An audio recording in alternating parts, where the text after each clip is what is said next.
तो कह रहे हैं कि घर के मंदिर और बाहर के मंदिर और एक और मंदिर है हृदय के मंदिर। 3 मंदिर जोड़ो, 2 में मत टिको। अगर हृदय के मंदिर में पूजा हो जाए तो घर के मंदिर की और बाहर के मंदिर की, यहाँ की नहीं हुई, सब जगह की करिए तो अधूरी पूजा है। हमारी बात को समझना। एक यहाँ भी मंदिर है और इस मंदिर को जो भूला हुआ है, बाहर के कितने भी मंदिर पूजिए, आनंद तो यहाँ के मंदिर से होगा। और यहाँ के मंदिर से की पूजा हो गई ना तो फिर सब जगह पूजा हो जाएगी। हमारी बात को समझ लें। और इस मंदिर का परिचय गुरु से ही मिलता है, इसके पट गुरु से ही खुलते हैं। और अगर अंदर और बाहर दोनों हो गया तो मस्त हो जाओगे। बाहर का हुआ अंदर का नहीं तो अधूरी, अंदर का हुआ बाहर का भी हुआ पूरी, और अंदर ही केवल हो जाए तो जरूरत नहीं है। यहीं बैठे हैं प्रभु, यहीं विराजमान। अब ये बात थोड़ा कम समझ में आएगी और इसकी समझ के बिना सब बेकार है। बाहर की पूजा तो 2-4 10 मिनट 20 मिनट 40 मिनट करे आए, यहाँ की पूजा में मगन रहने। यहाँ दरवाजा खोलो तो यहीं ठाकुर जी विराजमान है। तो 3 जगह पूजा का भाव रखो, हृदय मंदिर, घर मंदिर और बाहर मंदिर। प्राथमिकता हृदय मंदिर की, द्वितीय घर में जो विराजमान वही प्रभु हैं जो मंदिर में विराजमान है। अगर उनमें भेद रखोगे तो वहां भी जाओगे कुछ नहीं है। भेद नहीं करना, जो यहाँ विराजमान है वही मंदिर में विराजमान है, घर के वही बाहर भी विराजमान, वही तो है। कहो सो कहाँ जहाँ प्रभु नहीं। अगर हम सोचते हमारे घर वाले तो हल्के ठाकुर हैं, गड़बड़ हो गया, फिर बात नहीं। जो घर में है वही वहां है, जो वहां है वही घर में है, और जो यहाँ वहां दोनों जगह वो यहाँ है। अब बढ़िया पूजा हो जाएगी। अब यहाँ हमारे ठाकुर जी बैठे, शराब कैसे पियोगे? यहाँ ठाकुर जी बैठे, मांस कैसे खाओगे? यहाँ ठाकुर जी हैं, प्याज लहसुन कैसे खाओगे? यहाँ ठाकुर जी हैं, बुरा कैसे सोचोगे? यहाँ ठाकुर जी बैठे हैं तो इस शरीर को गंदा कैसे, गंदे आचरण के अभी बढ़िया संत बन जाओगे, पैंट शर्ट में संत हो जाओगे, क्योंकि हृदय में ठाकुर जी को देखते हो। और यहाँ ठाकुर जी को नहीं देखा, तुम बाहर तुम्हें बता दिया कि पूजा भगवान की और आनंद लेने के लिए गंदे आचरण, गंदी बातें, विश्राम गंदी बातों में। ये हम बहुत बढ़िया बात बता रहे हैं, आप समझ लेना। बहुत खूब सुलझी हुई बात कह रहे हैं। इसलिए सुधार यहां से शुरू होगा। अब हम लोग यहाँ के ठाकुर का परिचय नहीं जानते, इसलिए बाहर से शुरू करो। तो घर में भी विराजमान, मंदिर जब समय मिले मंदिर चले गए, जब समय नहीं है तो घर में ही कर लिया। और जब घर में भी समय नहीं है, ऐसी ड्यूटी है, ऐसी कितने हैं कि 2-2 दिन 3-3 दिन यात्रा में है, ऐसे भी लोग हैं, तो यहाँ के मंदिर में पूजा कर ली। पानी ले रहे हैं, हे प्रभु आप, उनको भोग लग रहा है, समय मिला नहा लिया, मानो हमने मंदिर को पोछा लगा दिया। यही मंदिर है मेरे भगवान यहाँ, और मैं पुजारी रूप से उनकी पूजा कर रहा हूँ। बढ़िया बात बन जाएगी आपके प्रश्न के अनुसार। नहीं, एक मंदिर और हृदय का भी है, उसको भी जागृत करो। घर के मंदिर में वही ठाकुर जी विराजमान जो बाहर के मंदिर में। अगर बाहर कोई और भगवान है तो घर वाले फिर कौन है? अगर घर वाले को नहीं माना तो बाहर वाले को तुम कैसे जान सकते हो? ऐसे अगर यहाँ भगवान को नहीं माना तो घर वाले में कैसे मान रहे हो? ये भी तो उनका घर है, यही भगवान विराजमान। सबके हृदय अछत अविकारी, भगवान कह रहे मैं सबके हृदय में अविकार निर्विकार भाव से विराजमान हूँ, यही विराजमान है। ठीक है जी। नीलेश मिश्रा जी, कनाडा से। श्री हरिवंश, परम पूज्य गुरुदेव भगवान, आपके चरणों में कोटि कोटि प्रणाम। महाराज जी, प्रथम तो आपका धन्यवाद कि आपकी ही वाणी से हम भारत के महान संतों और परम भक्तों का चरित्र जान पाए। ये मन फूल सा जाता है जब भक्त नामावली की प्रथम लाइन हम सो इन साधुन सो पंगति का गायन करते हैं। गुरुदेव भगवान, एक साधक के रूप में नाम जाप करते हुए अगर नित्य दिन एक भक्त चरित्र सुना या पढ़ा जाए तो क्या इस मार्ग में हमारा प्रेम प्रिया प्रीतम के प्रति तीव्र गति से बढ़ता रहेगा? हाँ, पहले इतने में रुक जाते, फिर आगे बात करो। हरि को निज यस ते अधिक, भक्तन यस पर प्यार, ताते यह माला रची, करि ध्रुव कंठ सिंगार।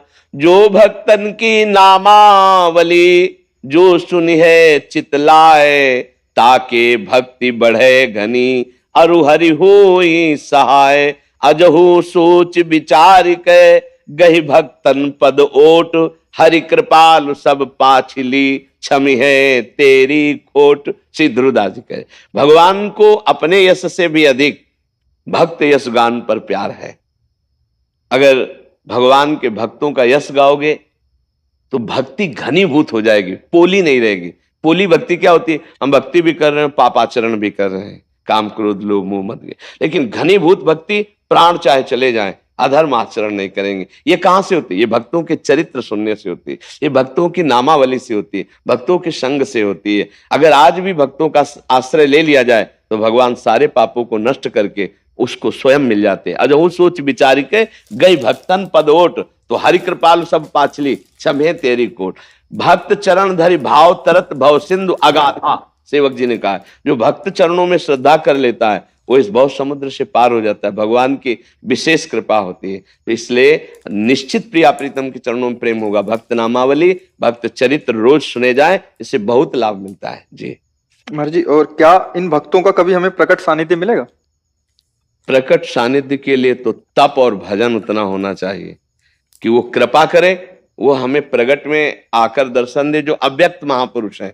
और व्यक्त महापुरुषों के भी अब मोय भा भरोसा हनुमंता, बिनु हरि कृपा मिले नहीं संता। यदि आप यहाँ बैठे हो तो किशोरी जी की कृपा से बैठे हो, आप कोई पैसे के बल से यहाँ नहीं आ सकते हो। श्री राधिका कृपा बिनु सबके मनन आगम में आपके ऊपर श्री जी की कृपा हुई है, तब आप यहाँ प्रगट में संत समागम में बैठे हैं।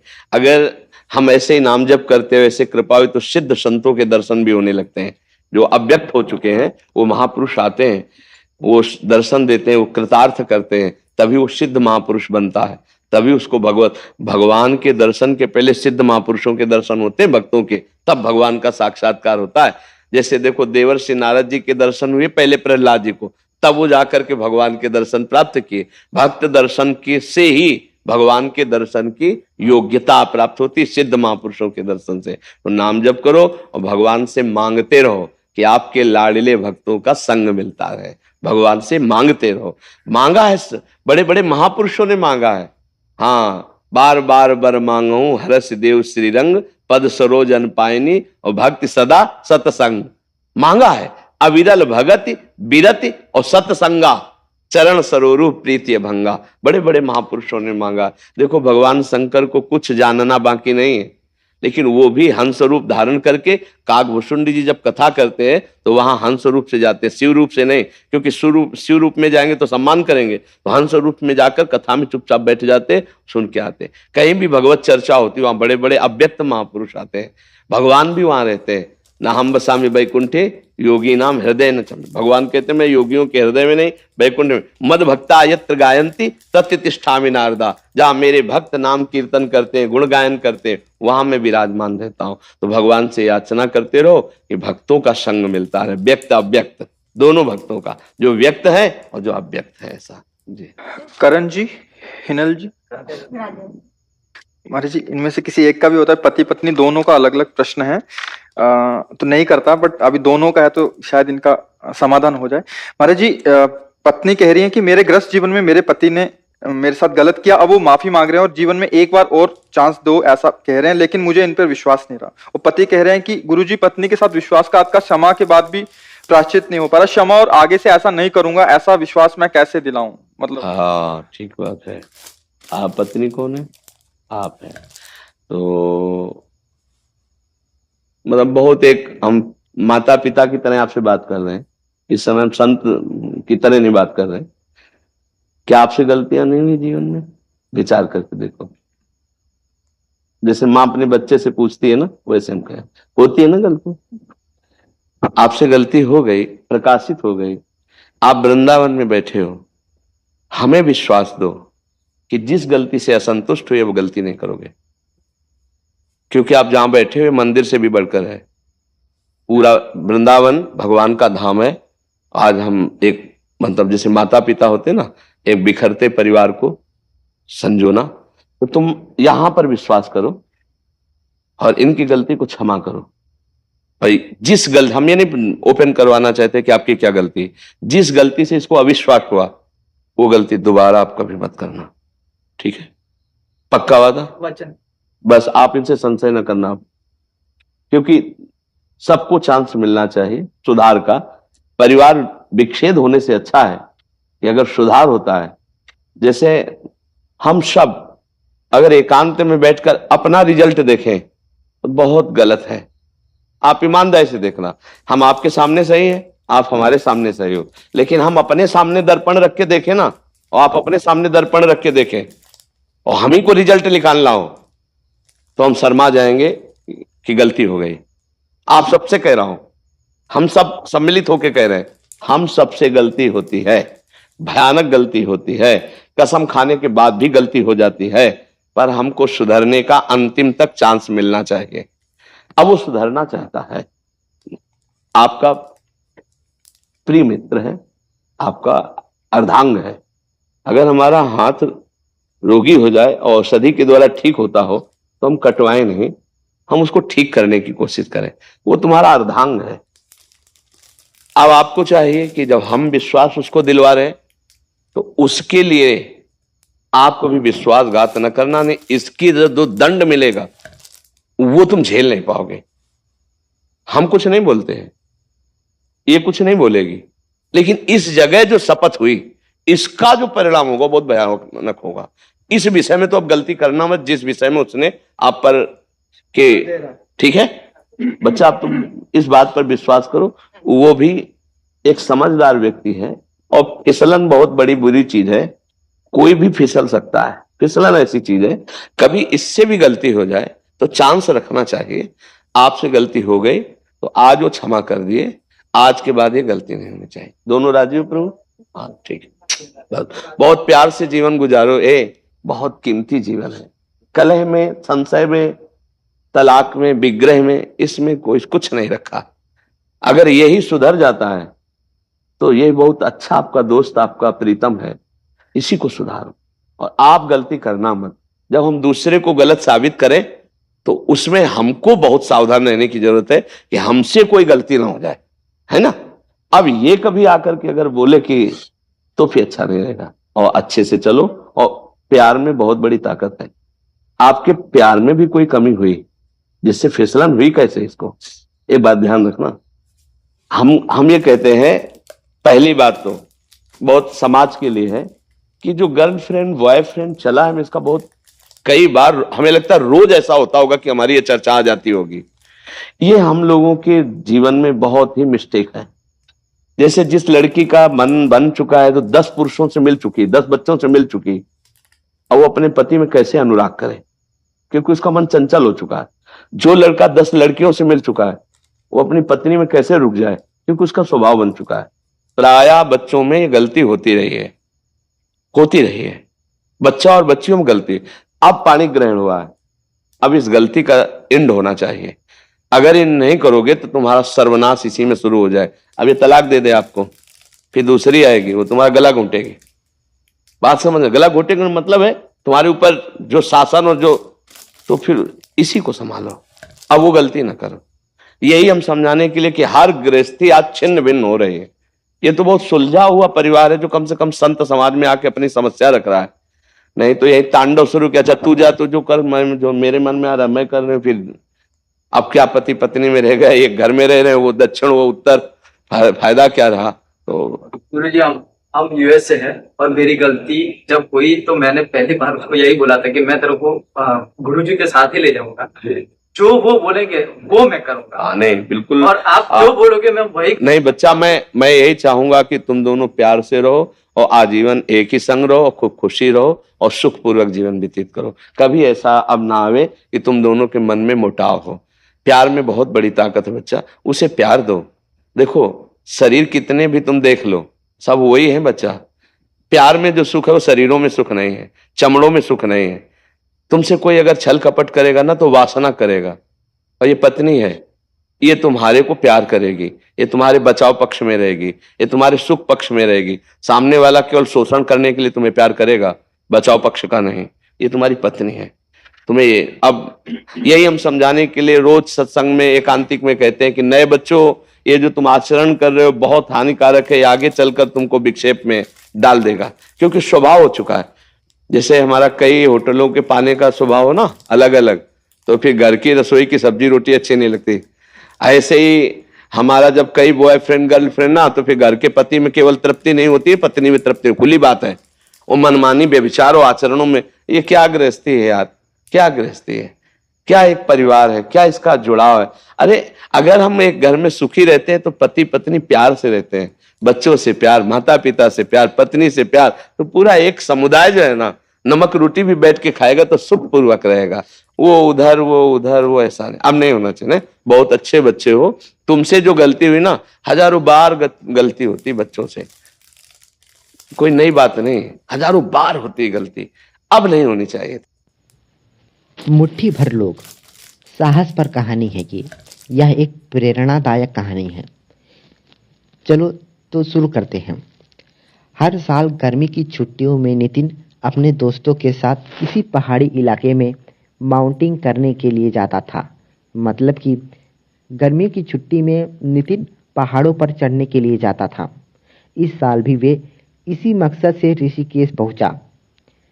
गाइड यानी कि सलाह देने वाले उन्हें एक फेमस माउंटेन स्टॉप पर ले गया।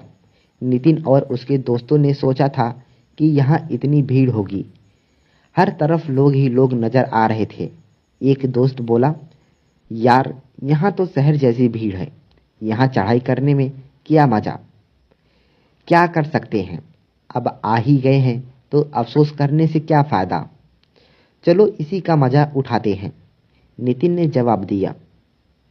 सभी दोस्त पर्वतारोहण करने लगे और कुछ ही समय बाद पहाड़ी की चोटी पर पहुंच गए। वहां पर पहले से ही लोगों का तांता लगा हुआ था। दोस्तों ने सोचा, चलो अब इसी भीड़ में 2-4 घंटे कैंपिंग करते हैं और फिर वापस चलते हैं। तभी नितिन ने सामने की चोटी की तरफ इशारा करते हुए कहा, रुको रुको, जरा उस चोटी की तरफ देखो, वहां तो बस मुट्ठी भर लोग ही दिख रहे हैं, कितना मजा आ रहा होगा उन्हें, क्यों ना हम भी वहां चले। वहां एक दोस्त बोला, अरे वहां जाकर क्या करना, अरे वहां जाना सबके बस की बात नहीं है। उस पहाड़ी के बारे में मैंने सुना है कि वहां का रास्ता बड़ा मुश्किल है और कुछ लकी लोग ही वहां तक पहुंच पाते हैं।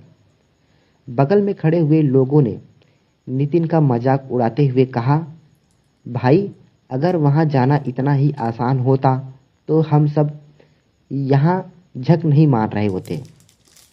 लेकिन नितिन ने किसी की बात नहीं सुनी और अकेले ही चोटी की तरफ चल पड़ा और 3 घंटे बाद वह पहाड़ी के शिखर पर था। वहां पहुंचने पर पहले से ही मौजूद लोगों ने उसका स्वागत किया और उसे बधाई भी दी। नितिन भी वहां पहुंचकर बहुत खुश था। अब वह शांति से प्रकृति की खूबसूरती का आनंद ले रहा था। जाते जाते नितिन ने बाकी लोगों से पूछा, एक बात बताइए, यहाँ पहुंचना इतना मुश्किल तो नहीं था? मेरे ख्याल से तो जो उस भीड़ भाड़ वाली चोटी तक पहुंच सकता है, वह अगर थोड़ी सी और मेहनत करे तो इस चोटी को भी छू सकता है। फिर ऐसा क्यों है कि वह सैकड़ों लोगों की भीड़ में है और यहाँ बस मुट्ठी भर लोग हैं? वहाँ मौजूद लोगों ने नितिन को बोला, क्योंकि ज़्यादातर लोग बस उसी में खुश हो जाते हैं जो उन्हें आसानी से मिल जाता है। वे सोचते ही नहीं कि उनके अंदर उनसे ज़्यादा की क्षमता है, और जो थोड़ा पाकर खुश नहीं होते, वे कुछ अधिक पाने के लिए रिस्क नहीं उठाते। वे डरते हैं कि कहीं ज़्यादा के चक्कर में जो हाथ में है वो भी ना चला जाए। जबकि हकीकत ये है कि अगली चोटी या अगली मंजिल पाने के लिए बस जरा से और एफर्ट की ज़रूरत है, अर्थात जरा से और प्रयत्न की ज़रूरत है। पर साहस ना दिखा पाने के कारण अधिकतर लोग पूरी ज़िंदगी बस भीड़ का हिस्सा ही बनकर रह जाते हैं और साहस दिखाने वाली उन मुट्ठी भर लोगों को भाग्यशाली बताकर खुद को तसल्ली देते रहते हैं। दोस्तों, अगर आज तक आप वो अगला साहसी कदम उठाने से खुद को रोकते हुए हैं तो ऐसा मत करिए, क्योंकि अगली चोटी या अगली मंजिल पाने के लिए बस जरा से और प्रयत्न की ज़रूरत है। खुद को उस प्रयत्न से रोकिए मत। थोड़ा सा साहस, थोड़ी सी हिम्मत आपको भीड़ से बाहर निकाल सकती है, उन मुट्ठी भर लोगों में शामिल कर सकती है जिन्हें दुनिया भाग्यशाली कहती है। ये कहानी सुनकर आपको कैसा लगा? उम्मीद है कि ये कहानी सुनने के बाद आपके अंदर साहस और हिम्मत थोड़ी सी आए। मेरा लक्ष्य यही है कि आपके अंदर थोड़ी सी साहस बन जाए। हालांकि ये कहानी उतनी भी रोमांचक और मज़ेदार नहीं है, लेकिन इसमें अपनी परिस्थिति को बदलने की और लोगों के बताए गए मार्ग को न अपनाने की बात कही गई है, जिसमें नितिन लोगों की बात अगर मानकर बैठ जाता तो वो भी उन मुट्ठी भर लोगों के बीच ना खड़ा होता, लेकिन उसने ऐसा नहीं किया। हाँ, ये हो सकता है कि पहली पहाड़ी पर चढ़ने के लिए उसे आधे घंटे का टाइम लगा हो और मुट्ठी भर लोगों वाली पहाड़ी पर चढ़ने के लिए उसे 3 घंटे का टाइम लगा हो। समय 2 गुना लग सकता है, लेकिन वो उन भीड़ से तो अलग हो जाएगा जो सिर्फ ये कहकर टालती है कि वो लोग लकी थे या भाग्यशाली थे जिस कारण वो उस जगह पर हैं। तो अफसोस करने का कोई मतलब नहीं है। करना ही है तो थोड़ा सा प्रयत्न किया जाए, एक और प्रयत्न किया जाए, थोड़ी सी और मेहनत की जाए, थोड़े से साहस के साथ। क्या पता हम और आप भी उसे पा सकते हैं जिसे हम पाना चाहते हैं।